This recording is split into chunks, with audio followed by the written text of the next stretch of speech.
इस सादे कागज की कीमत क्या होगी? 2 रुपये, 5 रुपये या बहुत हुआ तो 10 रुपये। आज आप सोच रहे होंगे कि मैं इस सादे कागज के टुकड़े को क्यों आपको दिखा रहा हूं।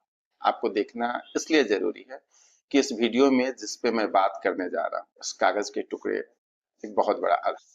अगर आज मैं आपसे कहूं कि नेपाल के मेडिकल कॉलेज और वहां के कंसल्टेंट इसी सादे कागज पर फी लिखकर भारतीय स्टूडेंट से 75 लाख रुपए वसूल रहे हैं, तो क्या आप मेरी बात पर यकीन करेंगे? आपका दिमाग कहेगा कि ऐसा कैसे हो सकता है, लेकिन आज यही कड़वा सच है। नमस्कार, मैं दीपेंद्र चौबे। आप इस साल यानी 2026 में नेपाल से एमबीबीएस करने का सपना देख रहे हैं, तो मेरी इस बात को बहुत ध्यान से सुनिए। आज मैं नेपाल मेडिकल एजुकेशन के पीछे चल रहे एक ऐसे अंतरराष्ट्रीय लूट तंत्र का पर्दाफाश करने आया हूं जिसे देखकर आपके पैरों तले जमीन खिसक जाएगी।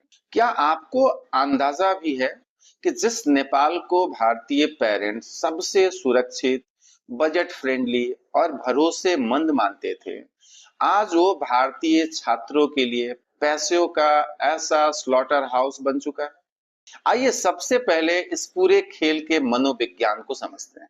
ये एजेंट्स भारतीय पेरेंट्स के दिमाग से खेलते कैसे हैं?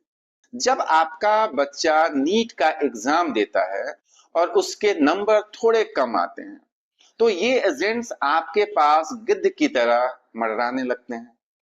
ये आपको फोन करेंगे और कहेंगे, अरे सर, इंडिया के प्राइवेट कॉलेज में एडमिशन लेंगे तो 80 लाख से 1 करोड़ रुपए लग जाएगा, आपका बजट खराब हो जाएगा। इससे अच्छा आप अपने बच्चे को नेपाल भेज दीजिए। वहां सिर्फ 65 से 75 लाख में पूरा एमबीबीएस हो जाएगा। अब एक आम मिडिल क्लास इंसान को लगता है कि चलो 20-25 लाख रुपए बचना है, नेपाल तो पड़ोसी देश ही है, वहां भेज देते हैं। लेकिन इन एजेंट्स की चालाकी और धोखेबाजी देखिए। जब आप इंडिया के किसी प्राइवेट मेडिकल कॉलेज में 80 लाख या करोड़ रुपए देते हैं, तो कम से कम आपको यह पता होता है कि वहां वर्ल्ड क्लास इंफ्रास्ट्रक्चर मिलेगा, बेहतरीन फैकल्टी होगी, 24 घंटे चालू हालत में ऑपरेशन थिएटर्स होंगे और हर रोज हजारों मरीजों की ओपीडी होगी, ताकि आपका बच्चा असल मरीजों पर प्रैक्टिस कर सके। सबसे बड़ी बात, इंडिया में फी का एक एक रुपया कॉलेज के ऑफिशियल ब्रोशर और सरकार की वेबसाइट पर पारदर्शी तरीके से लिखा होता है। लेकिन जिन कॉलेजों को आपका एजेंट नेपाल का एम्स, नेपाल का बीएचयू, नेपाल का पीएमसीएच, नेपाल का जीएमसीएच बताकर आपको बेच रहा है, कभी वहां जाकर उनकी जमीनी हकीकत देखी है? वहां न तो पूरी फैकल्टी है, न ढंग से ओटी चलते हैं और न ही पर्याप्त मरीज ओपीडी में है। कई कॉलेजों की हालत तो यह है कि वहां प्रैक्टिस और क्लिनिकल एक्सपोजर के नाम पर सिर्फ कागजी खाना पूर्ति हो रही है। जब सुविधाएं भारत के मुकाबले आधी भी नहीं है, तो फिर फीस भारत के प्राइवेट कॉलेजों के बराबर क्यों दी जाए? सिर्फ इसलिए क्योंकि इन एजेंट्स को पता चल गया है कि भारतीय पेरेंट्स अपने बच्चे को डॉक्टर बनाने के जुनून में इतने अंधे हो चुके हैं कि वो अपनी पुश्तैनी जमीन बेचेंगे, अपनी रिटायरमेंट का प्रोविडेंट फंड दांव पर लगाने को तैयार हैं। तो चलो इन्हें नेपाल में भी बुरी तरह से ऐंठ लेते हैं। अब मैं आपसे एक सीधा और तार्किक सवाल पूछता हूं। आज इंटरनेट का जमाना है, दुनिया का छोटे से छोटा कॉलेज भी अपना फी अपनी वेबसाइट पे डालता है, तो फिर नेपाल के ज्यादातर मेडिकल कॉलेज अपने ऑफिशियल वेबसाइट पर विदेशी छात्रों, फॉरेन नेशनल के लिए फी की डिटेल्स डालते ही क्यों नहीं है? क्या ये जानकारी उनसे गलती से गायब हो गई है, या वहां के कंप्यूटर ऑपरेटर वेबसाइट अपडेट करना भूल गया है? जी नहीं, इसे जानबूझकर छुपाया गया है। यह एक सोची समझी साजिश है। वेबसाइट को तो गोली मारिए जनाब, बहुत से कॉलेज तो अपने ऑफिशियल लेटर हेड पर स्टाम्प लगाकर भी फी स्ट्रक्चर देने को तैयार नहीं होते। जैसे मैंने वीडियो की शुरुआत में दिखाया, एजेंट आपको एक सादे कागज पर या व्हाट्सएप के एक नॉर्मल टेक्स्ट मैसेज पर हाथ से लिखकर फी का पूरा पैकेज थमा देते हैं और हमारे सीधे सादे छात्र उस पर भरोसा करके लाखों रुपए ट्रांसफर कर देते हैं। यह जानकारी इसलिए छुपाई जाती है ताकि आपके सामने कोई फिक्स बेस न हो। नेपाल के कॉलेजों की फीस अब वो कॉलेज तय नहीं कर रहे हैं, बल्कि दिल्ली, पटना, कोलकाता, काठमांडू के होटल में बैठने वाले कुछ सफेद पोश कंसल्टेंट बंद कमरों की सीक्रेट मीटिंग्स में बैठकर तय कर रहे हैं। वो देखते हैं कि इस साल इंडिया में कितनी डिमांड्स हैं और उसी हिसाब से फी का रेट हर दिन बदल दिया जाता है। अब इस पूरी स्कैम के क्रोनोलॉजी को समझिए, क्योंकि असली गणित यहीं छुपा है। साल 2019 के पहले नेपाल में अंधेर नगरी चौपट राजा वाला हाल था मेडिकल के फील्ड में। तब उसके खिलाफ नेपाल के एक जाबाज डॉक्टर डॉक्टर गोविंद केसी ने आमरण अनशन किया था। तब नेपाल सरकार और वहां के चिकित्सा शिक्षा आयोग एमईसी को झुकना पड़ा और उन्होंने नियम बनाया कि फी में एक रूपता, यूनिफॉर्मिटी लाई जाएगी।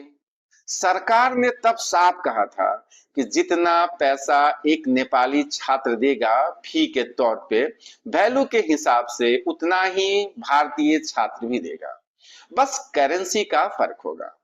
नेपाली छात्र के लिए यह फी करीब 47 लाख से 50 लाख रुपए नेपाली तय की गई और भारतीय छात्रों के लिए इससे 50 लाख भारतीय रुपए आईएनआर के आसपास फिक्स किया गया।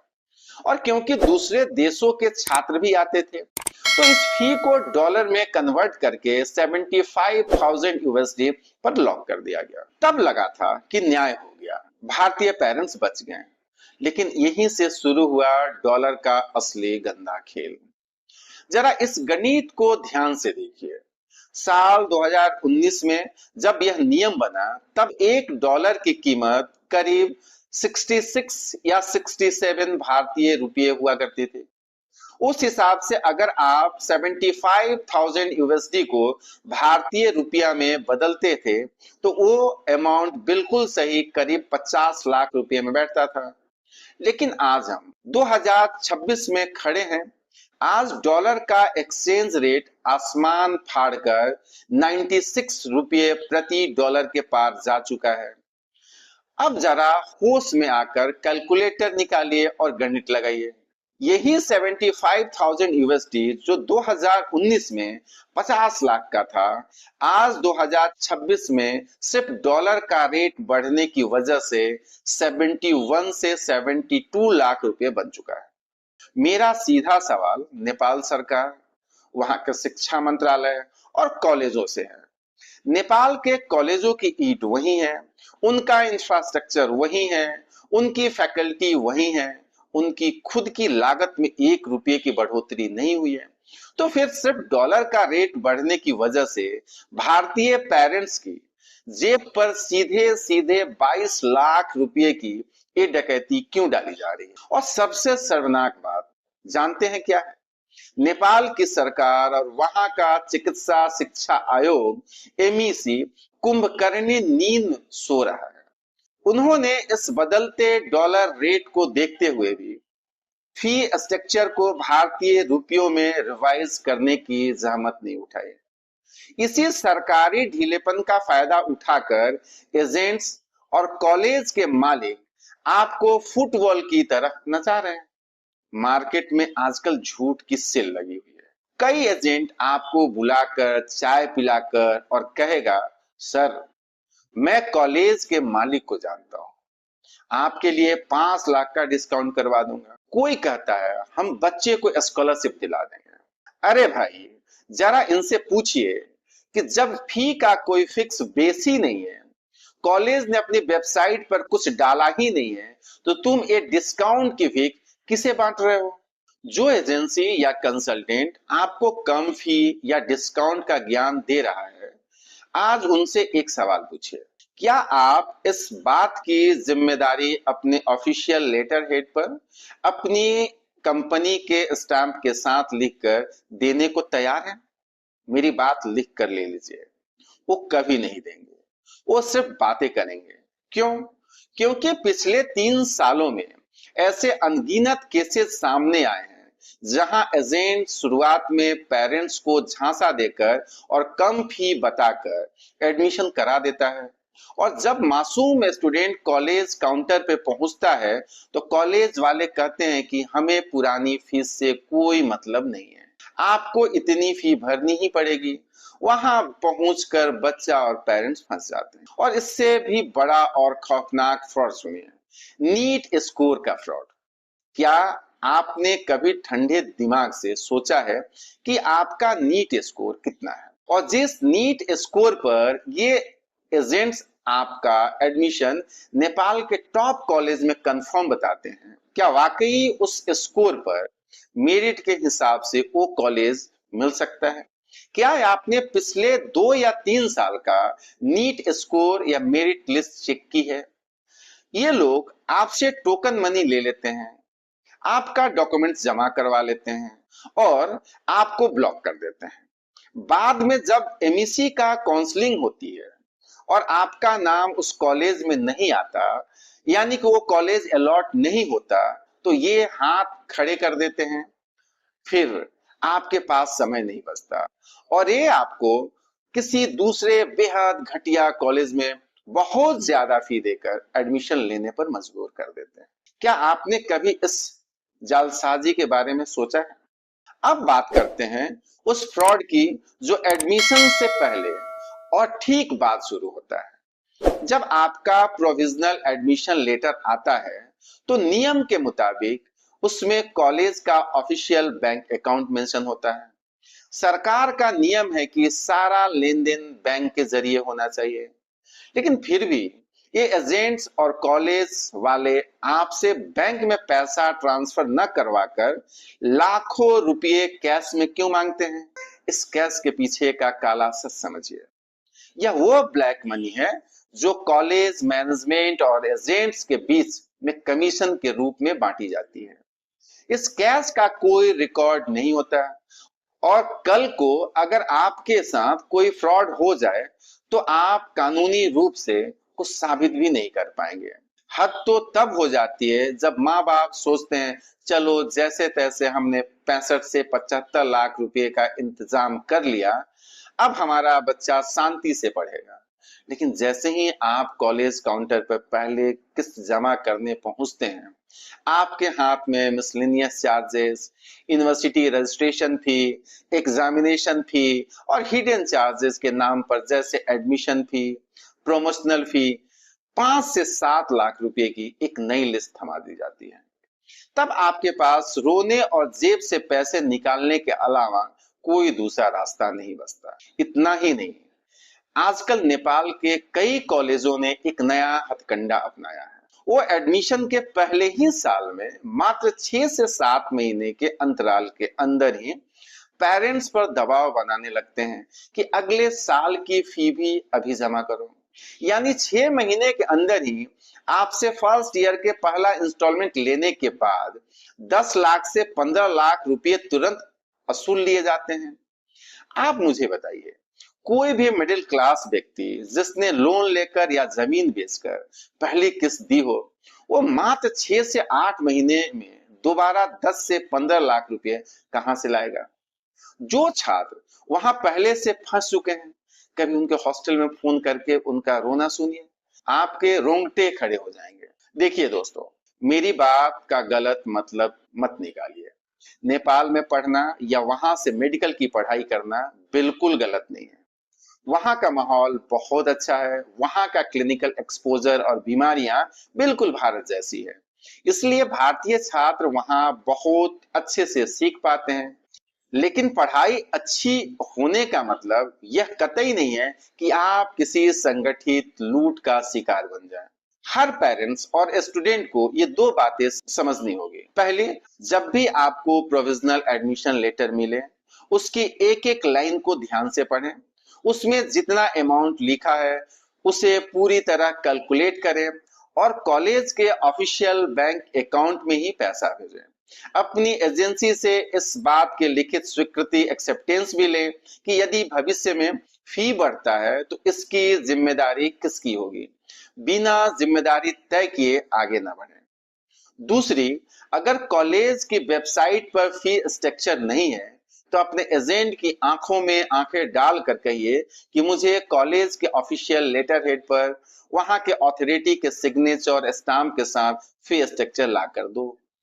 इसकी वैलिडिटी को रिकन्फर्म करने के लिए आप सीधे कॉलेज से संपर्क करें और पता करें कि यह बात सही है या नहीं। आंखें बंद करके भरोसा न करें और पैसे देने में जल्दीबाजी भी न करें। और आज इस वीडियो के माध्यम से मैं नेपाल के मेडिकल कॉलेज के मालिकों और कंसल्टेंट को सीधे शब्दों में सुझाव देना चाहता हूं। अगर आपने अपनी इन हरकतों में सुधार नहीं किया, वेबसाइट पर फी डालना शुरू नहीं किया और भारतीय बच्चों को इस तरह फंसाने का इलीगल धंधा बंद नहीं किया, तो वो दिन दूर नहीं जब आप फिर से साल 2019 वाली स्थिति में पहुंच जाएंगे। भारतीय छात्र नेपाल आना बंद कर देंगे और आप 5 या 10 स्टूडेंट के लिए भी तरस जाएंगे। बच्चों के भविष्य के साथ खिलवाड़ करना बंद कीजिए। हमारी यह आवाज सिर्फ छोटे मोटे एजेंट्स तक नहीं रहनी चाहिए। इस वीडियो को इतना शेयर कीजिए कि यह आवाज नेपाल के प्रधानमंत्री कार्यालय पीएमओ नेपाल, वहां के स्वास्थ्य मंत्रालय और शिक्षा मंत्रालय के साथ साथ चिकित्सा शिक्षा आयोग तक पहुंचे।